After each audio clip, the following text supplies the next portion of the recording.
High court ವಿಚಾರಣೆ ಏನೇನು ಆಗ್ತಾ ಇದೆ ಅದರ ಮೇಲೆ ಕಾಂಗ್ರೆಸ್ ಕಣ್ಣಿಟ್ಟಿದೆ. ಕೋರ್ಟ್ ತೀರ್ಪು ಕೇವಲ ಸಿದ್ದರಾಮಯ್ಯವರಿಗೆ ಮಾತ್ರ ಸಂಬಂಧಪಟ್ಟಿರುವಂಥದ್ದಲ್ಲ, ಕಾಂಗ್ರೆಸ್ ಪಕ್ಷದ ಪಾಲಿಗೂ ಕೂಡ ವೆರಿ ವೆರಿ ಇಂಪಾರ್ಟೆಂಟ್.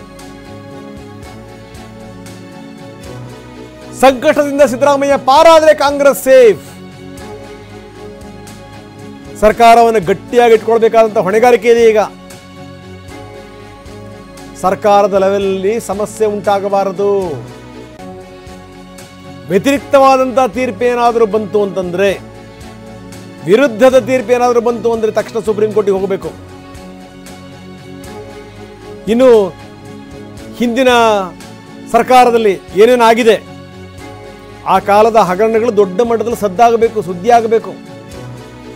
PSI ಹಗರಣ ಆಗಿರ್ಬೋದು, ಈ ಕೋವಿಡ್ ಸಂದರ್ಭದಲ್ಲಿ ಆದಂಥ ಅವ್ಯವಹಾರ ಅಂತ ಏನು ಆರೋಪಗಳಿದೆಯಲ್ಲ ಅದಕ್ಕೆ ಸಂಬಂಧಪಟ್ಟಂಗೆ ಆಗಿರ್ಬೋದು. BJP ನಾಯಕರನ್ನ ಇದೆಲ್ಲದಲ್ಲೂ ಕೂಡ ಸಿಕ್ಕಿಸಿ ಹಣಿಬೇಕು. HDK ವಿರುದ್ಧದ ಫೋರ್ಜರಿ ಸಹಿಯನ್ನು ವಿಚಾರ ಮುಂದಿಟ್ಟು ಕಾರ್ಯತಂತ್ರವನ್ನು ರೂಪಿಸಬೇಕು.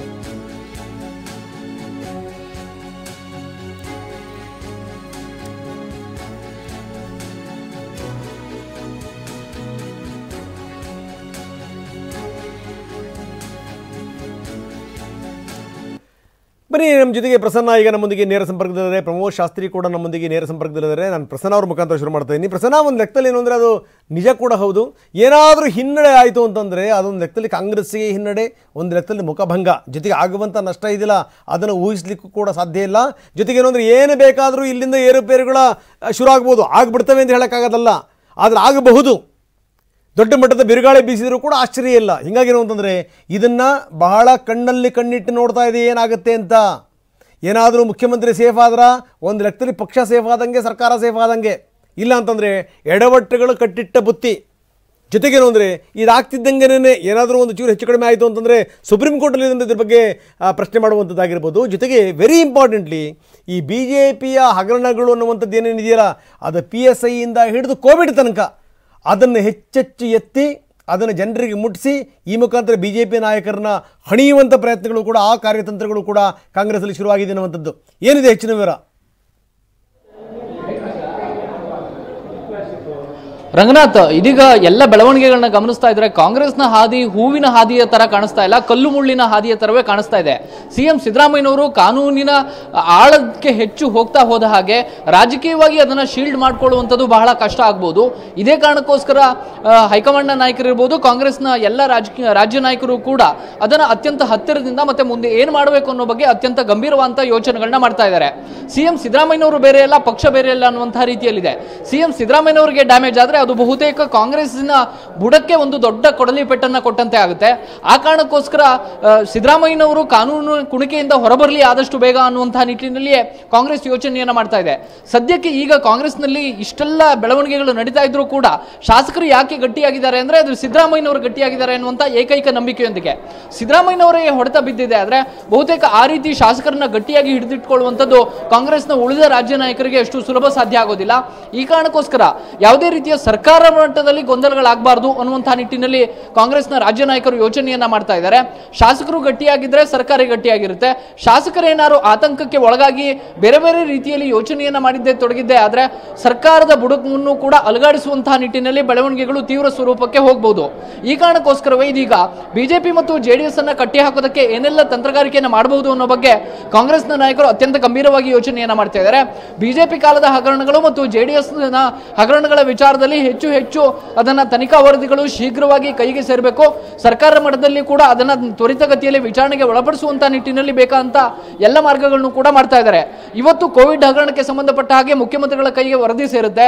ಅದರ ಆಧಾರದ ಮೇಲೆ BJPಯ ನಾಯಕರನ್ನ ಹಣಿಯುವಂತ ಕೆಲಸಗಳು ಆದ್ರೂ ಕೂಡ ಆಶ್ಚರ್ಯ ಪಡಬೇಕಾಗಿಲ್ಲ. ಇನ್ನು PSI ಹಗರಣಕ್ಕೆ ಸಂಬಂಧಪಟ್ಟ ಹಾಗೆಯೂ ಕೂಡ ಕ್ರಿಮಿನಲ್ ಇನ್ವೆಸ್ಟಿಗೇಷನ್ ಮಾಡೋದಕ್ಕೆ ಬೇಕಾದಂತ ಸಿದ್ಧತೆಗಳನ್ನ ಇದೀಗ ಸರ್ಕಾರ ಮಾಡ್ಕೊಳ್ತಾ ಇದೆ. ಕುಮಾರಸ್ವಾಮಿ ಅವರ ವಿಚಾರಕ್ಕೆ ಬರೋದಾದ್ರೆ ಬಿಜೆಪಿಯನ್ನ ಒಂದು ತೂಕಕ್ಕಿಟ್ಟು ನೋಡೋದಾದ್ರೆ ಕಾಂಗ್ರೆಸ್ ಕುಮಾರಸ್ವಾಮಿ ಅವರನ್ನೇ ಮತ್ತೊಂದು ತೂಕ ಅನ್ನುವಂತ ರೀತಿಯಲ್ಲಿ ನೋಡ್ತಾ ಇದೆ.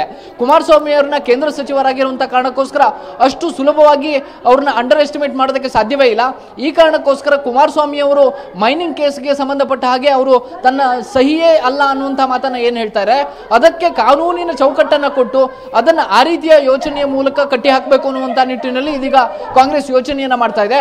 ಇದೇ ಕಾರಣಕ್ಕೋಸ್ಕರ ಎಲ್ಲ ಪ್ರಕರಣಗಳಿಗೆ ಸಂಬಂಧ ಸಂಬಂಧಪಟ್ಟ ಹಾಗೆ ಶೀಘ್ರದಲ್ಲೇ ತನಿಖಾ ವರದಿಗಳನ್ನ ತರಿಸ್ಕೊಳ್ಬೇಕು ಅಥವಾ ಮಧ್ಯಂತರ ವರದಿಗಳನ್ನ ತರಿಸ್ಕೊಂಡು ಅದನ್ನ ಅನುಷ್ಠಾನಕ್ಕೆ ತರುವಂತ ಅಥವಾ ಕ್ಯಾಬಿನೆಟ್ ಮುಂದೆ ಏನೇನು ಮಾಡಬೇಕು ಅಥವಾ ಕಾನೂನಾತ್ಮಕವಾಗಿ ಬಿಜೆಪಿ ಮತ್ತು ಜೆಡಿಎಸ್ ಅನ್ನ ಕಟ್ಟಿ ಹಾಕೋದಕ್ಕೆ ಏನೆಲ್ಲ ಬೇಕು ಆ ಎಲ್ಲ ತಂತ್ರಗಾರಿಕೆಯನ್ನ ಇದೀಗ ಕಾಂಗ್ರೆಸ್ ಮಾಡ್ತಾ ಇದೆ.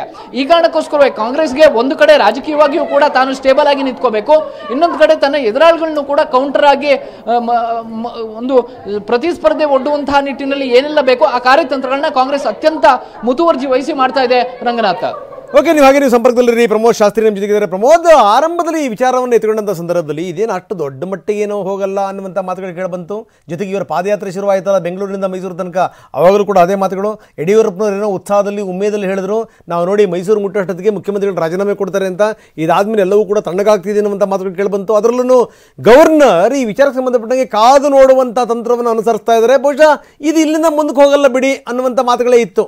ಆದರೆ ಈಗ ಎಲ್ಲೋ ಒಂದು ಕಡೆಗೆ ಏನು ಅಂದರೆ ಇದು ಬೇರೆದೇ ರೀತಿಯ ಹಾದಿ ತುಳಿತಾ ಇದೆ. ಯಾಕಂದರೆ ಪ್ರಮೋದ್, ನೀವು ಗಮನಿಸ್ತಾ ಇದ್ದೀವಿ ಏನು ಅಂದರೆ ಬೆಳಗ್ಗಿನಿಂದ ತುಷಾರ್ ಮೆಹ್ತಾ ಆಗಿರ್ಬೋದು, ಮಣೀಂದರ್ ಸಿಂಗ್ ಆಗಿರ್ಬೋದು, ಈ ಪ್ರಭುಲಿಂಗ ನಾವದಗಿ, ಜೊತೆಗೆ ಈಗ ರಂಗನಾಥ್ ರೆಡ್ಡಿ ಮಂಡಿಸ್ತಿರುವಂಥ ಅವ್ರು ಇಡ್ತಿರುವಂಥ ಪಾಯಿಂಟ್ಗಳು ನೋಡಿದಂಥ ಸಂದರ್ಭದಲ್ಲಿ ಬಹಳ ಟಫ್ ಅನ್ನಿಸ್ತಾ ಇದೆ. ಬಹುಶಃ ಏನು ಅಂತಂದರೆ ನಾವು ಆಗಲೇ ಮಾತಾಡ್ತಾ ಇದ್ವಿ, ಕಾಂಗ್ರೆಸ್ಸಿಗೆ ಇದು ಒಂದು ಲೆಕ್ಕದಲ್ಲಿ ಅಗ್ನಿ ಪರೀಕ್ಷೆ. ಏನಂತೀರಿ?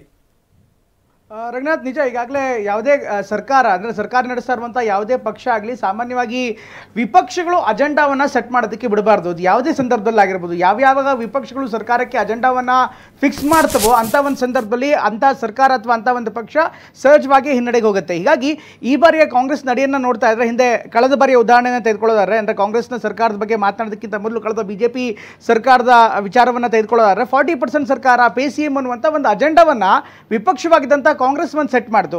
ಈಗ ಕಾಂಗ್ರೆಸ್ ಪಕ್ಷದ ಸರಿ, ಕಾಂಗ್ರೆಸ್ ಸರ್ಕಾರದಲ್ಲಿದೆ, ಅವರು ಕೂಡ ಇಂಥದ್ದೇ ಒಂದು ಸನ್ನಿವೇಶವನ್ನು ಈಗ ಎದುರಿಸ್ತಾ ಇದ್ದಾರೆ. ವಿಪಕ್ಷಗಳ ನಿರಂತರವಾದಂಥ ಆರೋಪದಿಂದ, ವಿಪಕ್ಷಗಳ ನಿರಂತರವಾದಂಥ ಒಂದು ಹಣೆಪಟ್ಟಿಯಿಂದ ಅವರು ಈ ಎಲ್ಲ ಸನ್ನಿವೇಶಗಳನ್ನು ಎದುರಿಸ್ತಾ ಇದ್ದಾರೆ. ಆದರೆ ಈ ಬಾರಿ ಕಾಂಗ್ರೆಸ್ ನಾಯಕರ ಒಂದು ಹೆಜ್ಜೆಯನ್ನು ಅಥವಾ ಕಾಂಗ್ರೆಸ್ ನಾಯಕರ ಒಂದು ರಾಜಕೀಯ ದಾಳವನ್ನು ಅಥವಾ ರಾಜಕೀಯ ನಿರ್ಧಾರವನ್ನು ಗಮನಿಸ್ತಾ ಇದ್ದರೆ ಖಂಡಿತವಾಗ್ಲೂ ಒಂದು ಅಜೆಂಡಾವನ್ನು ಫಿಕ್ಸ್ ಮಾಡೋದಕ್ಕೆ ಬಿಡ್ತಾ ಇಲ್ಲ.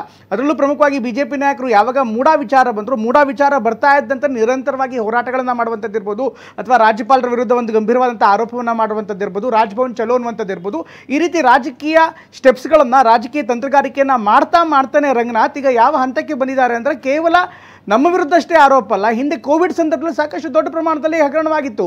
ನಾವು ಚುನಾವಣೆ ಸಂದರ್ಭದಲ್ಲಿ ಸಂಪೂರ್ಣವಾದಂಥ ಭರವಸೆಯನ್ನು ಕೊಟ್ಟಿದ್ವಿ, ಈಗ ಆ ಭರವಸೆಯನ್ನು ಈಡೇರಿಸ್ತೀವಿ ಅನ್ನುವಂಥ ಮಾತನ್ನು ಆಡ್ತಾನೆ ಈಗ ಒಂದು ಕೋವಿಡ್ ಪ್ರಕರಣವನ್ನು ಮುನ್ನೆಲೆಗೆ ತರಲಾಗ್ತಾ ಇದೆ. PSI ಪ್ರಕರಣದಲ್ಲೂ ಕೂಡ ಈಗಾಗಲೇ ಒಂದು ಕಮಿಷನನ್ನು ಮಾಡಲಾಗಿದೆ, ಅದು ಕೂಡ ಸದ್ಯದಲ್ಲೇ ರಿಪೋರ್ಟ್ ಕೊಡುವಂಥ ಸಾಧ್ಯತೆ ಇದೆ. ಇದರ ಜೊತೆಗೆ ಈಗಾಗಲೇ ಕುಮಾರಸ್ವಾಮಿ ವಿರುದ್ಧ ಗಂಭೀರವಾದಂಥ ಆರೋಪಗಳನ್ನು ಮಾಡಿದ್ರು, ಆ ಪ್ರಾಸಿಕ್ಯೂಷನ್ ವಿಚಾರವನ್ನು ಕೂಡ ಈಗ ಮತ್ತೆ ಕಾಂಗ್ರೆಸ್ ಸರ್ಕಾರ ಮುನ್ನೆಲೆಗೆ ತರ್ತಾ ಇದೆ. ಅಂದರೆ ಕಾಂಗ್ರೆಸ್ ಸರ್ಕಾರ ಈ ಒಂದು ರಾಜಕೀಯದ ಆಟ ಏನಿದೆ, ಹಾವು ಏಣಿ ಆಟ ಏನಿದೆ ರಂಗನಾಥ್, ಅದನ್ನು ಸದ್ಯಕ್ಕೆ ಹೀಗೆ ಸುಮ್ಮನೆ ಬಿಡ್ತಾ ಇಲ್ಲ. ಅವರು ಕೂಡ ಅವ್ರದೇ ಆದಂಥ ದಾಳವನ್ನು ಉಳಿಸ್ತಾ ಇದ್ದಾರೆ. ಮೂಡಾಗೆ ಕೌಂಟ್ರ್ ಆಗಿ ಈಗ ಕೋವಿಡ್ ಬರ್ತಾ ಇದೆ. ಕೋವಿಡ್ನ ವರದಿಯನ್ನು ಇವತ್ತು ಕೊಡಬೇಕಾಗಿತ್ತು, ಅದರ ಕಾರಣಾಂತರಗಳಿಂದ ಇವತ್ತು ಜಸ್ಟಿಸ್ ಒಂದು ವರದಿ, ಒಂದು ಕಮಿಷನ್ ಏನು ಮಾಡಿದ್ರು, ಆ ಕಮಿಷನ್ ವರದಿಯನ್ನು ಇವತ್ತು ಸಬ್ಮಿಟ್ ಮಾಡಲಾಗ್ತಾ ಇಲ್ಲ, ನಾಳೆ ಮಾಡಲಾಗ್ತಾ ಇದೆ. ಒಟ್ಟಲ್ಲಿ ಸ್ಪಷ್ಟವಾದಂಥ ಸಂದೇಶ, ಆ ಒಂದು ಮೆಸೇಜ್ ಕ್ಲಿಯರ್ ಆಗಿದೆ ರಂಗನಾಥ್. ಈಗ ಏನು BJP ಆರೋಪ ಮಾಡ್ತಾ ಇದೆ ಅದಕ್ಕೆ ಕೌಂಟ್ರಾಗಿ ನಾವೆಲ್ಲವೂ ಕೂಡ ರೆಡಿ ಮಾಡ್ಕೋತಾ ಇದ್ದೀವಿ, ನಮ್ಮ ಹತ್ರ ಎಲ್ಲ ಬಳಕೆ ಕೂಡ ಇದೆ ಅನ್ನುವಂಥದ್ದು ಒಂದು ಮಾತು. ಇದರ ಜೊತೆಗೆ ಪ್ಲಾನ್ ಬಿ ಕೂಡ, ಅಂದರೆ ಸರ್ಕಾರ ಡಿಸ್ಟರ್ಬ್ ಆಗಬಾರ್ದು ಅನ್ನುವಂಥ ಕಾರಣಕ್ಕೋಸ್ಕರ ಪ್ಲಾನ್ ಬಿ ಕೂಡ ರೆಡಿ ಮಾಡ್ಕೊಳ್ಳಾಗ್ತಾ ಇದೆ ರಂಗನಾಥ್. ಎಸ್, ಧನ್ಯವಾದ ತಮ್ಮೆಲ್ಲ ಮಾಹಿತಿಗೆ.